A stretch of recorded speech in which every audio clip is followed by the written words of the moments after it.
오늘 제가 말씀의 제목을 사단을 대적하라 이렇게 정했는데요. 지금은 과학 문명이 발달한 시대잖아요. 이 현대 사회에 무슨 사단이니 마귀니 귀신이니 이런 게 존재하는가, 의아하게 생각하는 사람들이 많습니다. 특히 이제 지식인이란 사람들도 그런 부류가 많고요. 또 교회를 다니는데도, 성경을 읽는데도 그것에 대해서 이렇게 부정하거나 또 중요하게 여기지 않는 그런 경우도 있습니다. 그래서 이 마귀, 이 사단에 대해서 우리가 이제 막연한 인식을 가지고 있는 거예요. 막연한 인식. 사실 사단은 실체하고 분명히 존재한다는 걸 성경이 밝혀주는 줄 믿습니다. 그리고 수많은 문제와 어두운 일과 더러운 일과 죄와 온갖 저주와 또 우리 삶에 일어나는 불행스러운 사건 사고 그 배후에 있지만, 그런 것들이 막 뉴스에 이렇게 드러나고 막 방송이 되고 매스컴에 알려지고 하지만 그 배후의 사탄을 절대 말하지 않습니다. 이것이 사탄에 의해서 되어졌다 그렇게 말하지 않습니다.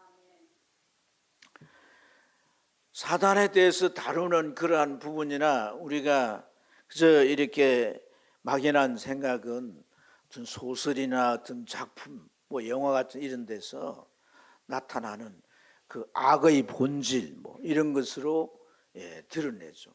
그것도 하나의 추상적인 거예요. 추상. 상상에서 나온 하나의 산물로 그려질 뿐입니다. 그러나 여러분, 영적 생활 한다는 우리도 이러한 이 사단의 실체에 대해서 잘 의식하지 못하고 그냥 일상 속에 사탄이 분명히 역사했는데 그걸 알아차리지 못하고 지나칠 때가 많습니다. 또 어떤 일을 두고 우리가 분간하지 못해서 사탄의 역사인 줄을 모르고 오해하거나 또 그런 문제로 우리가 걸려서 시험에 들거나 넘어질 때가 많아요. 그래서 오늘 우리는 하나님의 말씀을 통해 이 사단의 실체를 잘 규명해야 되는, 또 우리가 제대로 알아야 될 줄 믿습니다. 그리고 대적하고 싸워서 승리해야 할 줄로 믿습니다. 여러분, 오늘 이 베드로 후서는요, 오늘 우리가 5장의 일부를 읽었지만 후서는 이 로마 황제들이 박해를 막 할 때인데 그 박해 가운데 심하게 박해한 사람이 네로였어요. 네로. 그 네로가 소아시아 교회들을 막 박해할 때인데, 이 소아시아는 다 로마의 속국이에요. 로마란 제국 그 이제 통치권 아래에 있는 그런 나라예요.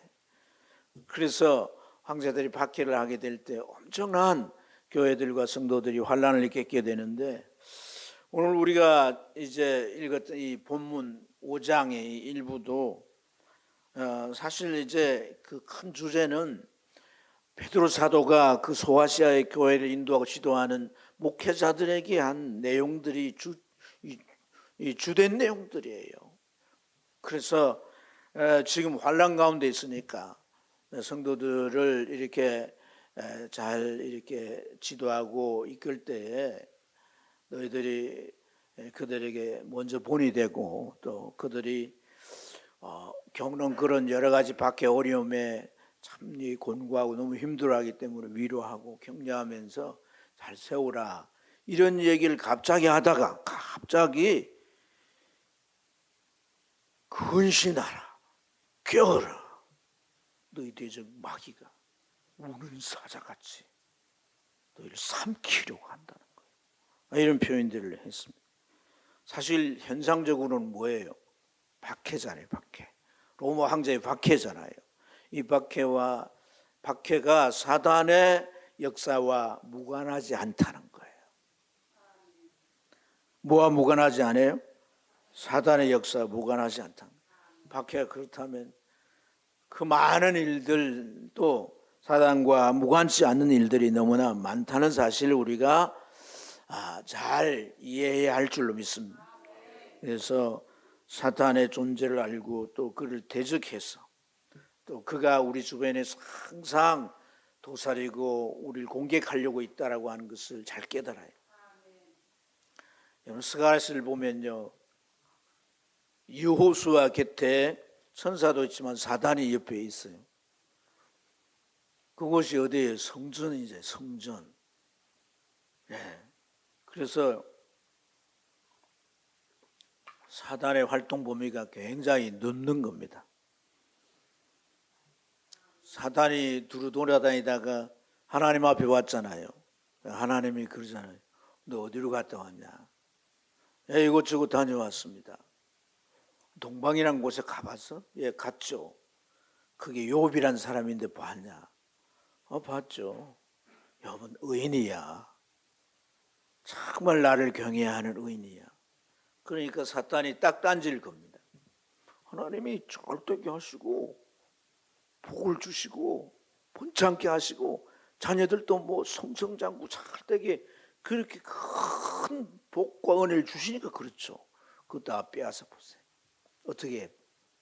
어떻게 반응하는지, 어떻게 나오는지 보시라고.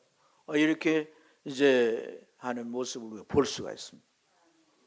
자, 우리가 이러한 것을 생각할 때 영적 경각심을 가져야 하는 거예요. 영적 경각심을 가져야 되는 거예요. 나도 누구도 사단에게 노출되면 타겟이 되어서 전에 하지 않았던 짓도 하게 되어지고, 전에 우리가 중독되어 있던 그런 짓거리를 다시 다 잘라놓는데 다시 그것이 이어지게 해서 우리로 하여금 죄의 수렁에 빠지게 한다는 거 기억해야 합니다. 그래서 몇 가지를 나누고자 하는데, 첫째, 정신을 차리고 죄를 똑바로 보시고, 첫째, 우리의 진정한 적은 사단이라는 거예요. 사단. 여러분, 왜 사단을 대적해야 합니까? 적이기 때문에 대적해야 돼요. 오늘 우리가 이 사랑에 대한 찬양을 불렀어요. 사실 사랑도 타령이 되면 안 돼요. 사랑 타령이 되면 안 돼요. 맨날 교회에서 사랑 타령만 하면 안 된단 말이에요. 야고보서 읽어보세요. 말만 가지고 뭐 사랑한다 그러지 말라는 거예요. 사랑에는 뭐가 필요해요? 수고. 데살로니가 교인들이 세 가지가 소문이 났어요. 그 중에 하나가 뭐예요? 사랑이에요. 사랑. 두 가지는 믿음과 소망이에요. 그런데 그 사랑이 무엇 때문에 소문이 났겠어요? 그 사랑에 수고가 있기 때문이라는 거예요. 사랑에 뭐가 있어요? 수고가 있는 거예요. 수고하려면 뭐예요? 그 사람을 이해해야 되죠. 그 사람 필요를 내가 나누어야 되잖아요. 그런 과정이 수고란 말이에요. 수고. 할렐루야. 하나님은 우리에게 그 아들을 희생하여 사랑을 보여주셨어요. 그게 아가페 사랑이에요. 우리는 그걸 따라서 수고할 수 있어야 되는 거예요. 그래서 어쨌든 우리가 참 이 사단의 이러한 이 사단, 모든 것은 사랑해야 할 대상이, 원수까지 우리가 사랑해야지만, 여러분, 이 사단은 사랑할 수가 없는 우리의 적입니다. 여러분, 우리가 하나 깨달아야 되는 게 뭐냐면요, 하나님이 제일 싫어하시고, 하나님이 우리 인간을 위해서 가장 중요한 것, 가장 큰 것을 주셔야 할 수밖에 없는 문제가 뭘까요? 죄입니다. 죄 때문에 그 아들을 보내셨어요. 그리고 십자가 매달아 죽이셨어요. 할렐루야. 근데 그 모든 죄의 자리에 사단이 딱 이렇게 웅크리고 있습니다. 결국 우리가 점프하기 위해서 있는 것처럼 다 그래서 여러분, 가인이 그 속에서 죄질 수 있는 환경이 될 때 하나님이 찾아와서 뭐라고 합니까? 네 안에 선함이 없다는 거예요. 네가 네 마음을 왜 다스리지 못하느냐. 죄가 문 앞에 엎드려야 돼. 그 죄가 결국 뭐예요? 죄라고 말했지만 그 죄 뒤에는 사단이 있는 거란 말이에요. 그래서 여러분, 아담과 첫 인간이 범죄할 때부터 사단은 하나님의 언약을 어기도록 유혹해서 범죄케 하고, 그 이후에 모든 죄의 자리에 이 사단에게 있어서 죄를 짓도록 유혹하고 미혹하고, 그래서 그 죄를 지음으로 죄에 빠지도록 그렇게 충동질하고 모든 역사를 하고 있다는 거예요. 또 하나는 이 죄의 결과로부터 오는 우리의 모든 불행과 저주들, 그것들이 어떤 모양으로는 어떤 사고나 어떤 사건이나 무슨 재앙으로나 뭐 다양한 형태로 우리에게 찾아오는데, 바로 그 뒤에 바로 사단이 마수의 손을 뻗치고 조종하고 있다는 거예요. 이걸 우리가 깨달아야 할 줄로 믿습니다. 온갖 문제, 불의한 일, 특히 성도가 해를 받는 일 뒤에는 반드시 그의 손길이 있다 있습니다. 여기 오늘 이 본문의 소아시아 교회들, 표면적으로는 로마 황제들이 박해를 받는 거예요. 그런데 그들을 박해하는 로마 황제들이 세상에서 최고의 권좌에 앉아서 권세를 부리는 사람들이지만 그들의 지위는 사단의 하수인에 불과하는 거예요. 그래서 사단은 그들을 조종해서 하나님의 자녀들, 성도들을 괴롭히고 공격하는 것을 볼 수가 있습니다. 여러분, 우리가 이런 부분을 좀 더 이해하기 위해서 베드로전서 5장 13절 보면 베드로 사도가 이제 오늘 우리가 읽은 5장이잖아요. 그 13절을 보면 그런 이제 문안 차원에서 얘기하는데 아주 중요한 얘기가 있어요. 거기 보면 택하심을 받은 어디에 있는 바벨론에 있는 교회가 너에게 문안하고 이랬어요. 근데 이 바벨론이라고 하는 곳은요, 로마를 지칭해서 말하면 로마 황제가 이제 그 다 본 이런 것 다 조사해서 보니까, 거두 가서 보니까, 그래서 이제 대체하는 표현이기도 하지만 이 바벨론이라고 하는 이 용어는요, 여러 가지 의미가 담겨 있는 거예요. 우리가 지난 오후 시간에 바벨론은 뭐예요? 종교의 본산지라고 하잖아요. 모든 거짓과 더러움의 의미가 그곳에 있다고 그랬잖아요. 귀신들이 모이는 곳이라고 요한계시록에 말하잖아요.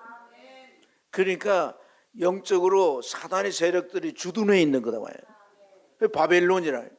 그래서 이 바벨론은 그런 곳이기도 하지만은 하나님을 믿지 않는 이 세상 나라를 통칭하는 게 바벨론인 거예요.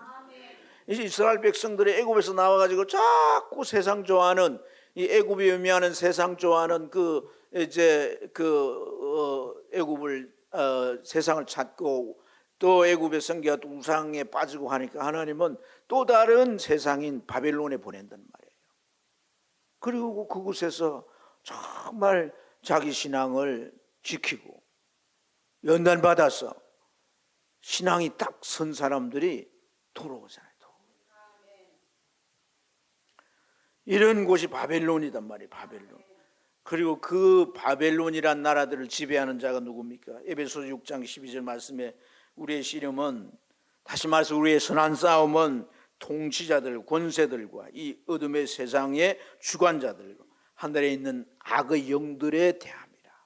이들을 상대한다고 그랬는데, 오늘 여기에 보면 여러분, 이 통치자들, 권세자들, 주관자들, 이들이 사단의 지배 아래에 있다는 거예요. 우리가 뭐 사단의 지배 아래에 있다 이러니까 여러분 뭐 그 사람들이 그러면 사단에 씌었나, 귀신에 사로잡혔나, 이렇게 멀리 나가지 마세요. 어떤 부분은 사탄이 지배한다는 거예요. 그들의 생각, 그들이 가지고 있는 어떤 이권과 그들이 하고자 하는 일과 그 사단이 이제 쓸 수 있는 그런 여러 가지의 이 동기나 어떤 목적이나 내용들과 연관이 되면 사탄은 싹 새끼 꼬듯 꼬아서 그들을 쓰는 거예요. 고도한 이제 술책을 가지고 있단 말이에요.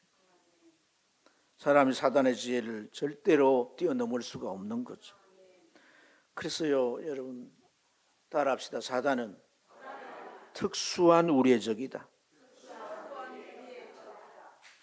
특수하다라고 하는 말은요, 사단의 실체를 우리 인간은 밝혀낼 수가 없어요.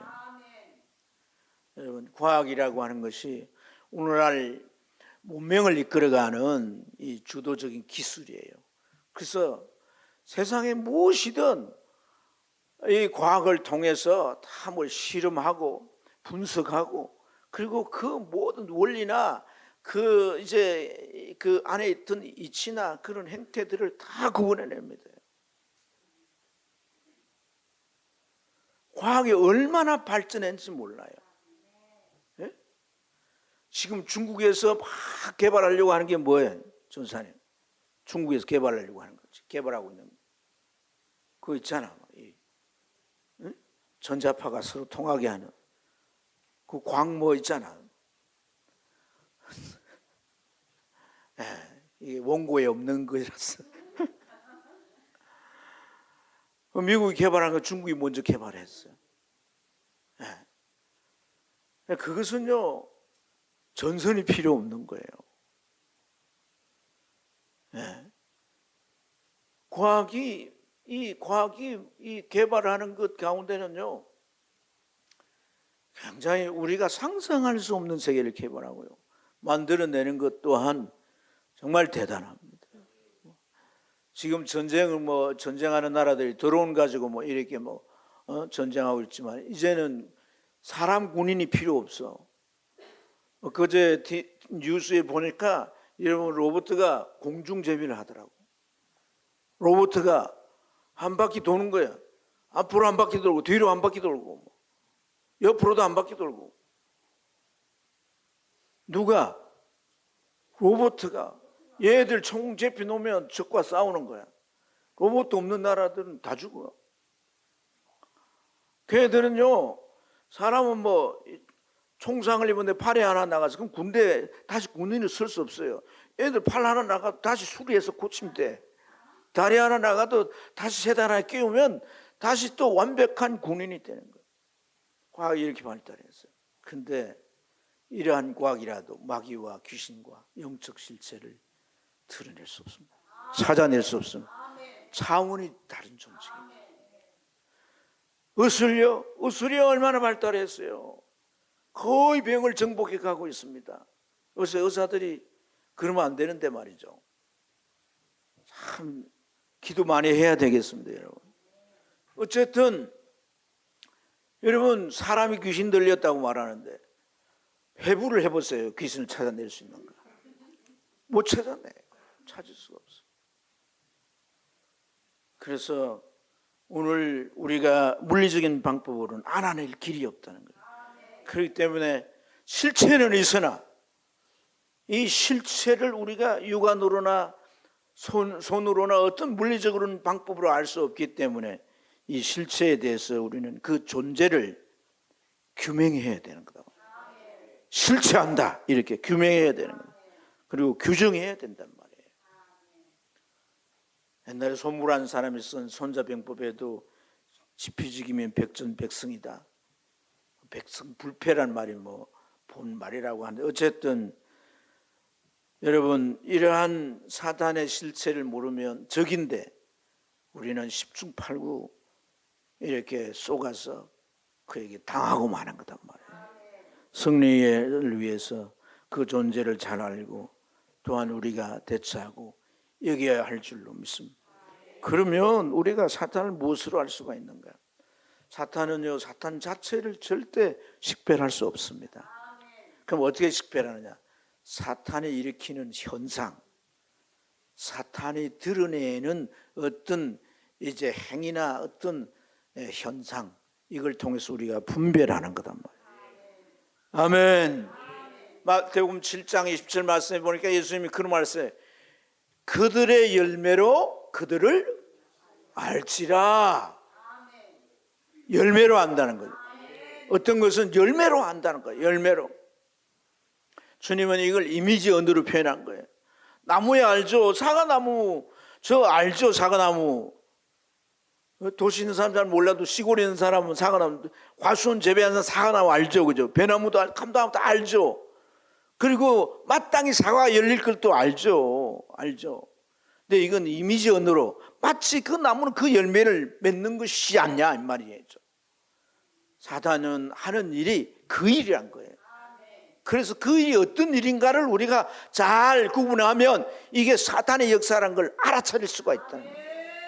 아멘. 아멘. 열매를 보아 그들을 안다는 게 그런 의미단 말이에요. 주님께서 요한복음 10장 17에 사단이 오는 것은 죽이고 멸망시키고 도적질하는 것이다. 그가 하는 일들이 어떤 일인가 아주 중요한 대목을 말씀해서 잘 이제 설명해 주고 있는 줄로 믿습니다.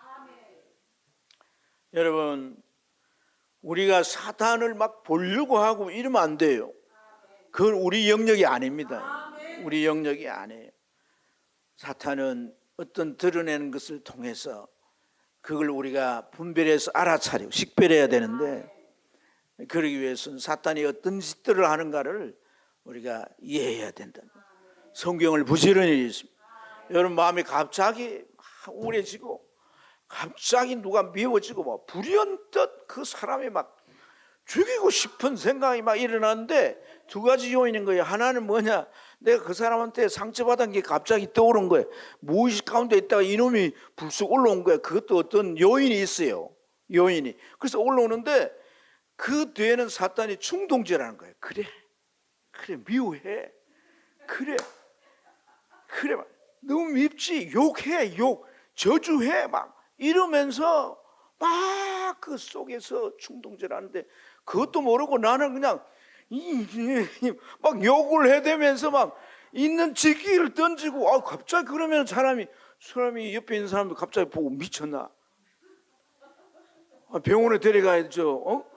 경찰 불러가지고 막 보성줄로 묶고 이렇게 되는 거거든요. 그런데 왜 그런가? 그 배후에는 사탄에 연결되어 있다. 사람마다 다 어떤 그런 부분들이 있음을 우리가 잘 깨달아야 되는 거예요. 베드로가 얼마나 주님의 충성스러운 제자입니까? 그렇지 않습니까? 충성되다는 것은요, 뭘 말해요? 그 주인의 모든 이제 그 일들을 다 수발하는 거잖아요.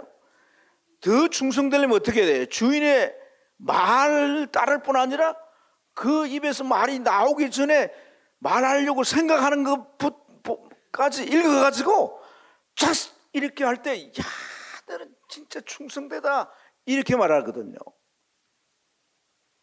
우리는 말해도 그거 들을까 말까 하는데, 그 충성되, 그래서 베드로를 참 충성되게 여겼어요. 근데 어느 날 주님께서 이제 십자가 지실 때가 돼, 사명을 이룰 때가 됐어요. 그래서 주님이 이렇게, 내가 십자가에 장로들과 유대 지도자들이 잡혀가 내가 십자가에 처형당하고 내가 인간의 모든 죄를 위해서 내가 그렇게 죽을 것이다 이러니까 베드로가 있다가, 주여, 그런 일이 결코 일어날 수 없습니다. 주여, 내가 맡겠습니다. 그러니까 주님이 뭐라고 해요? 사단아, 내 뒤로 물러가라는 거예요. 베드로가 사단입니까? 그렇게 충성된 제자인데 왜 사단이 됐어요?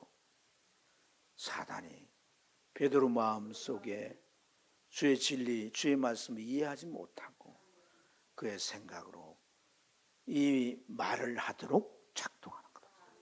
주님 알아차리고 사단아 물러가라. 베드로 보고 물러가라는 얘기 안 해주잖아요. 베드로 보고 주님께서 주님 부인하고 막 세 번이나 부인하고 막 절대 모르는 저주를 하면서 모른다고 했던 그 베드로에게 주님께서 고기잡이 하려고 한 마리도 못 잡아서, 전에도 고기잡이 했다 한 마리도 못 잡았잖아요. 근데 깊은 곳에 가서 그물 던져 잡으라고 하니까 막 그물이 쬐질 때도 2배 가득 채울 정도로 잡았잖아요. 이번에도 한 마리도 못 잡았어. 근데 오른쪽에 그물 던져보라 했더니 또 막 잡혔어. 그건 괜히 캥기잖아요, 베드로가. 돌아보니까 주님께서 무태기시잖아요. 제자에게 그 고기 잡은 거 좀 가져오라. 그 고기 들고 가봤더니 이미 뭐예요? 고기 굽고 떡도 준비해 놓고. 그러면서 주님이 베드로에게 뭐라고 하냐? 모닥불에 앉으라고. 주님이 가만 베드로를 쳐다보더니 너 날 사랑하냐? 이렇게 묻잖아요. 안 버리십니다. 안 버리십니다. 안 버리십니다. 자기 생명 주시고 날 구했는데 안 버리십니다. 저는 믿습니다. 아무리 세상 가가지고 파묻혀가지고 뭐 도대체 파헤쳐도 안 나오는 그런 구석진데 끼어 있어도 주님이 어느 순간에 잠깨 일어나 나와라 이러면 나오더라고요. 제가 아무리 가서 얘기를 해도요, 참 많습니다. 이 가운데 뭐 어떤 사람은 뭐 무슨 연구소 가가지고 주방에 그 밖에 있는데 그 아무나 못 들어가잖아요. 불러도 오지도 않고 비적비적 도망가면서 때가 되니까 하나님이 부르셔가지고 참 그래 권사가 돼가지고 이 자리에 앉아 있어요. 나는 믿습니다. 나는 믿습니다. 자기 피를 값주고 샀기 때문에 부른다고 믿습니다. 그러니까 우리가 너 뭐다 그러면 안 됩니다.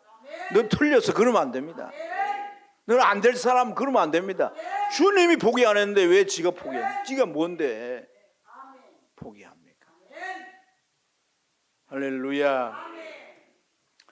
그래서 여러분 참 이렇게 영적 실체를 우리 예수님처럼 볼 수 없지만 현상을 보고 분별하는 것인데 어떻게 해야 그 현상이 보이냐? 8절 서두에 뭐라고 합니까? 근신하라 깨어라. 잘못한 사람 보고 근신하라 그러잖아요. 근신하면 자기를 돌아보는 거거든. 자기 상태를 점검하는 거예요. 깨어라. 깨어라는 말은 이제 모든 상황을 판단하고 분별할 수 있는 그런 지각을 발동시키라는 거예요. 영적 지각도 발동시키라는 거예요. 아멘입니까? 그럴 때 이것은 뭘 말합니까? 성령과 코드를 맞추는 거예요. 성령과 그 관계의 코드를 잘 맞출 때 성령은 감동하셔서 우리로 하여금 분별케 하시고 깨닫게 하시고. 그래서 여러분 참 그럽니다. 어떤 경우에는 우리가 지금 엉뚱한 길을 가는데 꿈을 꾸게 하셔서 그걸 보여주십니다. 그런데 그걸 개꿈이라고 생각을 하고, 네? 그걸 개꿈이라고 생각하는 거예요. 주님 꿈을 주신 천사를 통해 꿈을 주는 천사가 얼마나 기분 나쁘겠어요. 그리고 하나님 앞에 가가지고 저 아무개 집사가 내가 꿈을 줬는데 개꿈으로 생각하고 있는데 어떻게 다시 꿈을 주라는 거예요. 다시 꿈을 주라. 하나님이 우리 사모님에게 꿈을 줬는데 어떤 세 사람이 잠을 자고 있는데 숨을 안 쉬더래요. 숨을 안 쉬어. 그 세 사람이 누굴까요?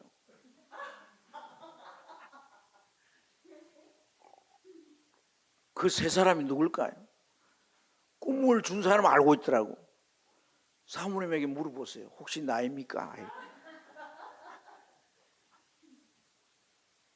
적어도 우리가 하나님께 맞추려고 하면요, 하나님이 위태한 길도 보여주시고 피하게 하시고 사탄의 유혹도요.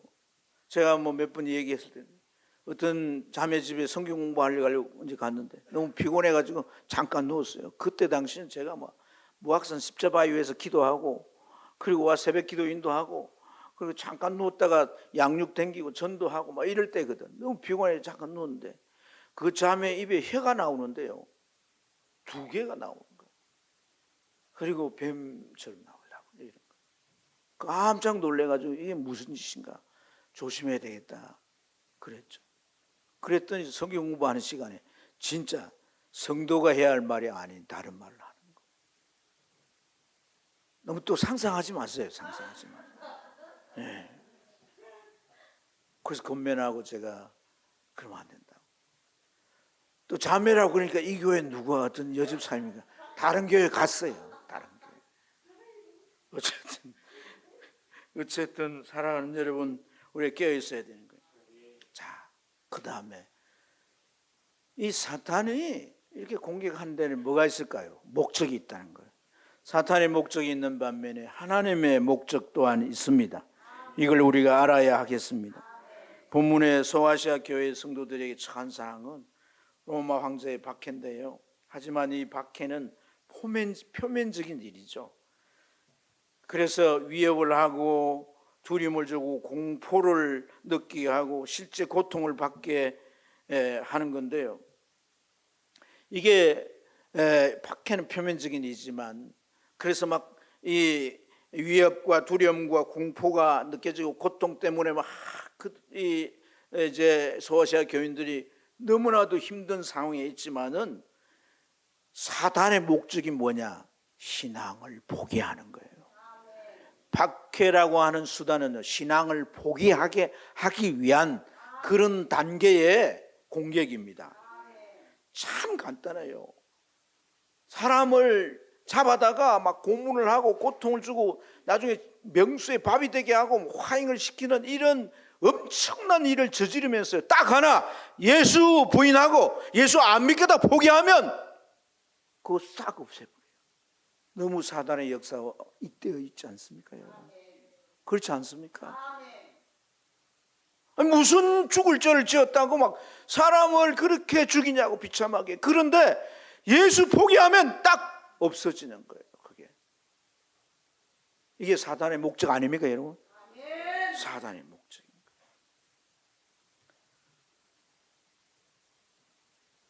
스켈란이라고 하는 분과 시너라고 하는 분인 이분이 이 두 분이 쓴 능력 대결이라는 책이 있어요. 이분들은 미국의 지도자들인데 능력 대결이라는 책이 있었는데 그 책을 보면 이 사단의 역사에 대해서 아주 간략하게 세 가지로 요약했어요. 첫째 뭐냐?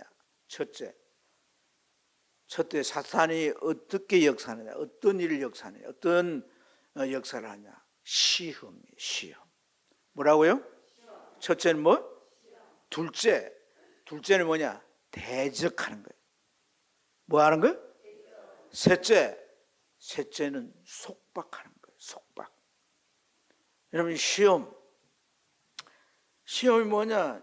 사탄이 처음 등장해서 아담 하와를 유혹해가지고 범죄케 한 이게 바로 뭐예요? 시험이에요. 시험. 그렇죠? 그래서 달콤한 유혹으로 시험하는 거예요. 이걸 따보면 눈이 밝아져가지고 내가 하나님같이 된다. 하나님같이 된다. 그렇게 유혹하는 거죠. 이런 유혹도 있지만 시험에는 또 고통의 시험도 있습니다. 고통의 시험을 당한 사람이 누구예요? 욥이죠. 욥. 그렇죠. 그래서 그는 모든 것을 다 잃습니다. 재산도 자녀도 다 잃습니다. 마누라도 저주하고 도망가 버렸어요. 자기 몸은 피부병인데 엄청난 피부에 걸려서 그 고통을 이겨낼 수 없는 층이 다 잃어서 건강까지도 잃었습니다. 그래서 욥은 차라리 죽길 원하는 거예요. 근데 이게 뭐라고요? 시험. 이기면 하나님께서 그에게 다 보상합니다. 다 보상합니다. 배로 보상하시고 하나님이 다 갚아주시는 것인 줄로 믿습니다. 그래서 이 시험은 이겨야 되는 거예요. 이겨야 되는 거예요. 죽으면 안 돼요. 이겨야 되는 거다. 이겨야지만이 그 시험이 주어진 그러한 이 목적에서 우리가 정말 승리하게 되는 것인 줄로 믿습니다. 다음 뭐라고요? 대적이라고 해요. 대적은 방해가 목적이에요. 방해하는 게 목적이에요. 하나님의 나라를 회방하는 거죠. 하나님 나라 확장을 막고, 그래서 더 이상 예수 믿는 사람들이 그 세를 확장해 못 가도록 그렇게. 그러나 그것은 여러분, 우리가 하나님 나라 확장되는 것은 뭐예요? 지옥 가고 불행스럽게 살 영혼들을 회복시키시고 구원하고 영생을 얻게 하는 너무나도 귀한 일이 아닙니까? 할렐루야. 사단은 그것을 이제 회방하는데 그 대적하는 방식이 바로 오늘 이 베드로 전후서에 잘 다루어져 있습니다. 그게 뭐라고요? 로마 황제들의 박해라 그랬잖아요. 박해. 그래서 베드로 사도가 얼마나 실감나게 묘사를 합니까? 무슨 사자같이? 우는 사자같이. 먹이를 발견하고 이게 울게 되면 사슴이나 토끼는요, 간이 작은 건데다가 사자의 울음소리를 듣는 순간에 이 간이 그냥 톡 떨어진다는 거예요.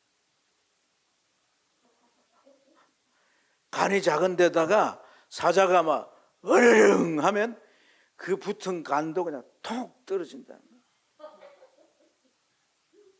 그래서 그냥 얼어가지고 꼼짝을 못하는 거예요. 뛰긴 뛰는데 그 쥐자리에서 뛰는 걸 쥐자리 있어.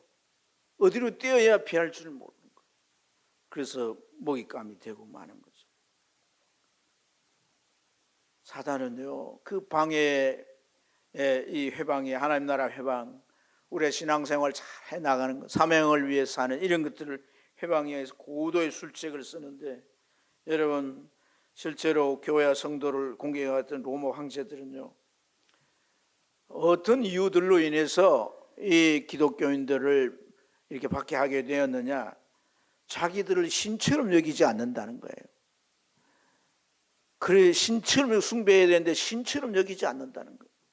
또 하나는 수많은 신들이 있고 그 신들에게 제의식을 하는데, 이 제의식의 목적은 진짜 신이 있어서 그 신에게 섬기는 일이 아니에요. 뭐냐면 로마를 하나 되게 하는 거예요. 로마가 지금 다른 나라 전부 정복해가 제국이 됐잖아요. 다 다르잖아요. 다른 민족이잖아요. 하나로 만들기 위해 다 신전을 세우고 다 규합하는 거거든. 그걸 이제 해야 되는데, 이 그리스도인들은 그 참여해야 안 해요? 참여 안 하는 거예요. 거기에서 나오는 재물의 음식까지도 먹느니 마느니 막 그러잖아요. 시장에 나온 건데. 그럴 정도입니다. 그러니까 그 신의 이름으로 또 이제 축복을 비는데, 그런 이것까지도 다 이제 거부하기 때문에 기독교인들은 로마의 번영에 아주 저해 요소라고 생각하고 그들이 박해를 했어요. 그런 이유들을 이용해서 사탄은 당시 성도들을 고통으로 몰아넣어가지고, 엄청난 위협으로 몰아넣어가지고 예수 믿는 거, 그 신앙을 포기하게 했던 거다 말이에요. 왕제들은 10대에 걸쳐 박해를 했는데, AD 64년에 네로가 로마시에 불질러가지고 시작한 그 박해로부터 시작해서 콘스탄틴 대제라고 하는 분이 이제 313년에 그 밀라노 칙령을 내렸어요. 그 칙령 가운데 내용이 뭐냐면 기독교를 공인하는 거예요. 인정해 주는 거예요. 그리고 로마의 공식적인 종교가 돼요. 국교가 돼요. 여기까지가 한 250년 건데 250년 동안 박해를 받은 거예요. 그래서 견딜 수가 없기 때문에 다 어디로 들어갔어요? 땅 속으로 들어갔어요. 저희 성수교에 가가지고 한 곳을 가봤는데 터키가 에베소 교회에 있던 데거든요. 근데 갔는데 100m로 내려간 거야. 본래 발굴 안 되는데 닭이 알을 낳는데 어디 낳는지 모르는 거예요. 그 주인이 차차 보니까 어떤 구멍에서 가봤더니 그 한쪽 구석에 알을 놓은 거예요. 근데 밑으로 내려보니 계속 직선으로 구멍이 뚫려 있는 거예요. 100m 아래 그게 내려가 보니까 뭐 다 있더란 거예요. 회당도 있고 뭐 예배당도 있고 침례탕도 있고 화장실도 있고, 그 코너를 만들어 가지고 사람들이 살 수 있도록 해놓고, 거기가 뭐냐면 공기통인 거예요. 공기통. 그렇게 숨어서 신앙생활, 바위를 뚫고 들어간 산속에 그렇게 신앙생활. 우리 보고 그러라면요, 죽을 때 내가 예수 믿겠습니다 하고 다 세상으로 갈 걸요. 사랑하는 여러분, 오늘 여기 이제 이 황제들이 박해를 하는데, 이제 이 네로가 로마시에다가 화재를 냈다고 소문이 나니까 이제 예수 믿는 사람들을 뒤집어 씌가지고 이제 잡아다가 처형을 시키는데, 이 원형 경기장 이런 데서 이제 막 공개적으로 처형도 시키고 이러는데, 어떤 경우에는 뭐 나무에 매달아 불에 태워 죽이기도 하는데, 그걸 계속 하다 보니까 이제는 재미적으로 하는 거예요. 그래서 이 왕궁에 나무를 세워가지고 기름칠을, 사람들 그리스도인들 기름칠을 해가지고 그게 불을 붙여놓는 거예요. 밤새 그 몸이 태워져서 정원을 밝히는 불로 쓰는 거예요. 짐승의 털을 가죽을 이렇게 입혀놓고 맹수들을 풀어놓으면 그 맹수들이 짐승을 잡아먹는다고 와서 뜯겨서 그렇게 죽기도 하고. 제일 많이 처형이 당한 것이 뭐냐면 사자에 의해서 뭘 죽은 거예요. 사자. 그래서 오늘 베드로의 8절에 뭐래요? 우는 사자같이 라는 표현이 나온 거예요. 그 우는 사자같이 하면 무슨 의미인지를 다 이해하는 거예요. 박해를 말하는 거예요. 여러분, 마지막으로 사단이 하는 목적이 뭐예요? 하느님이 뭐라고 그랬어요? 속박이에요. 속박. 이 속박이라고 하는 것은 가장 이제 그들이 마귀가 표적하는 게 뭐냐면 신앙을 포기하는 겁니다. 신앙에 대해서 내가 유보하고 뒷걸음질 치거나 더 나아가서 할 수만 있다면 신앙을 포기하게 하는 거예요. 그런데 신앙을 포기하는 교회를 떠난 거잖아요. 그러면 자동적으로 속박이 되는 거예요. 우리 인간 속에는 뭐가 있습니까? 정욕과 죄성이 있어요. 죄를 짓도록 유혹해서 완전히 자기에게 속박되게 하는 거예요. 그리고 어디로 끌고 가는 거예요? 지옥으로 끌고 가는 거예요. 지옥. 성경은 요한계시록을 보세요. 요한 12장 12절을 보면 마지막 때가 되었기 때문에 크게 분노하고 땅으로 내려갔다고 말합니다. 사탄은 강력하게 역사할 겁니다. 마지막 때에 성도들이 건신하고, 건신이 뭐라고 그랬어요? 자기를 돌아보는 거. 깨어라. 깨는 게 뭐라고 그랬어요? 눈앞에 보이는 상황을 분별하는 거다 말이에요. 건신부터 해야 이게 분별이 되는 거예요. 분별은 누구와 연결되는 거예요? 성령과 연결이 되는 거예요. 성령과 코드가 연결이 되는 거예요. 분별이 되는 거거든. 내가 분별을 못해요. 아멘. 그런데 내가 건신할 때, 내가 뭐 할 때? 건신할 때, 내가 뭐 할 때? 건신할 때. 옆사람, 네가 건신할 때 시작.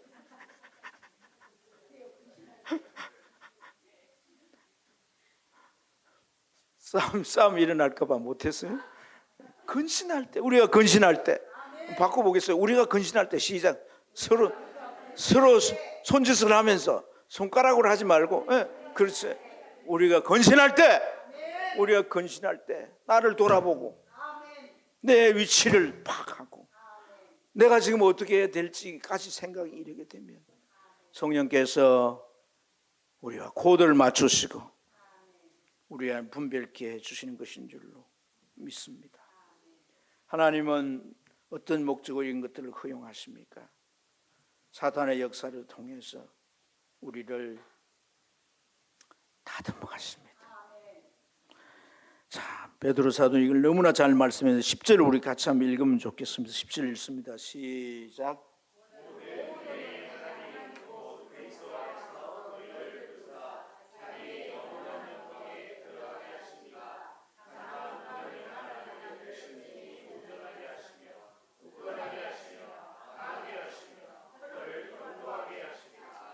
온전하게 하시며 굳건하게 하시며 뿐만 아니라 강하게 하시며 그리고 우리의 터가 견고하게. 터가 견고하다는 죽어도 나 예수 믿어야 돼요. 굳이 죽이려면 죽이세요. 이렇게 되기를 축복합니다. 이렇게 되기를 축복합니다. 내가 이 세상에 사는 시간을 다 끊으신 할지라도 나에게는 그 이후에 영원한 시간이 주어집니다. 세상과 비교할 수 없는 영원한. 그래서 죽이고 싶다면 죽이세요. 얼마나 여러분 살 날이 남아 있습니까? 우리 이제 각 군대에서 이제 휴가 나온 경연이한테 미안한 얘기고, 언니 지금 정신차려 잘 뒀나? 미안한 얘기지만 여러분, 그래서 저는 지난번에 얘기했지만 천국에 견학을 한 번씩 갔다 오면 좋겠어. 수학여행 삼아서 얼마나 좋은가. 사랑하는 여러분, 저가 견고해지길 주님 축복합니다. 우리를 다 알고 만들어서 곳간에 들으시는 거예요. 그래서 우리가 세상에 살면서 깨달은 게 뭡니까? 편안하고 건강하게 모든 걸 원하는 대로 이렇게 누려가며 살기를 원하지만요, 진짜 살아보면서 고난을 겪잖아요. 아, 고난이 필요하구나. 내가 부유한 부모 밑에 자랐어요. 그런데 결혼해서 살다 보니까 남편이 사업이 실패되고 가난했어요. 가난해서 했는데 어떻게 살다 보니까 이제는 조금 형편이 나아졌어요. 그때 이 가난의 경험이 부에 대한 가치를 알고, 이거 타락하고 이거 네 절기라고만 있는 게 아니라고 하는 것을 깨닫게 되는 거예요. 병을 얻어서 건강을 잃어보면요, 다시 건강을 회복했을 때 건강이 얼마나 중요하고 이걸 왜 관리를 해야 되는지를, 나 하나만 문제가 아니라는 걸 알게 되는 거예요. 이 땅 위에 우리에게 박해나 모든 이 사탄으로 말미암은 여러 가지 공격과 그것으로 인한 어려운 고통이 있을지라도 그걸 통해서 하나님 우리를 알곡으로 다듬어 가시고 더 신앙으로 세워 가시는 줄로 믿으시길 바랍니다. 그래서 사단을 이기는 길이 뭐냐? 세 번째, 그것은 대적하는 것이라는 거예요. 베드로 사도는 과감하게 사단을 대적하라 말합니다. 왜냐하면 이것은 결론적으로 말하면 이겨놓고 싸우는 싸움이에요. 왜냐하면 주님이 십자가에서 그의 권세를 모조리 깨버렸습니다. 할렐루야. 그리고 그가 지배하는 세상까지 이기셨다고 하셨습니다. 여러분, 사단이 마음 놓고 공격할 수 있는 유일한 하나가 뭐냐? 죄예요, 죄. 그런데 여러분, 죄 외에는 다 뭐예요? 숨어서 하는 거예요. 숨겨서 하는 거예요. 죄는 딱 드러나게 다 사탄이 공격할 수가 있습니다. 그렇지만 성도의 속죄는 영원한 속죄예요. 그래서 우리는 죄를 깨닫고 회개할 때 하나님 우리를 깨끗하게 하셔서 그 관계를 정상화하시고 하나님의 보호에 이 보호의 이 틀을 탁 씌우셔서 우리를 지켜가심을 믿으시길 바랍니다. 사랑하는 여러분, 대적이라고 하는 것은 권세를 사용하는 담대한 행위입니다. 아멘. 하나님께서 내게 자녀되는 권세를 주셨다는, 사단을 예수 이름으로 물리칠 수 있는 권세를 주셨다는, 이 권세를 우리가 써야 되는 거예요. 분별하시기 바랍니다. 이게 사탄의 역사다 분별하면 그 적석에서 예수 이름으로 명하니 사탄아 물러가라, 이렇게 할 때 사단은 우리가 볼 때 드러난 현상이지만 그 현상 배후에 역사하다가 떠나게 되면 뿌리가 끊어지면 나무가 죽어 살아요. 죽습니다. 그와 같은 현상이 일어나는 거예요. 시간이 갈수록 사단의 역사는 더 이상 가중되지 않습니다. 가속되지 않습니다. 할렐루야. 권세를 알아야 돼.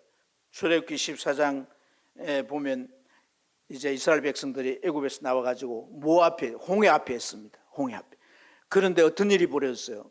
바로의 군대 기마병과 막 군인들이 막 뒤쫓아옵니다. 잡히면 다 죽는 거잖아요.